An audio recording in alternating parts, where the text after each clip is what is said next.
जय जगन्नाथ सांग मैंने आज टी इच्छा है पनीर तरकारी खाई तो समीर राजा कहले ठीक अच्छे आज मुझे पनीर निजे बनैबी। तो समीर राजा आमर देख के सुंदर पनीर को काटिकी पनीर को छाणीदे।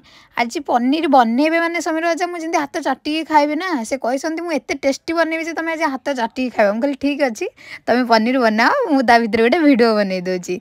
तो सी आमर तेजपत्र लंका देकी बढ़िया भाव फुटे देले पियाज को बढ़िया सुंदर भाव काटी चार मगज काजू फाजू देकी मसला पूरा रेडी कर दे टमाटर देकी पनीर तरकारी को बढ़िया से कसई देले सब प्रकार मसला हलदी लंका पनीर मसला गरम मसला सबू पकईकी आमर पनीर मसला को रेडी करदेले। तापर छाणिकी रखी पनीर फनीर को देकी भल भाव फ्राए करदेले।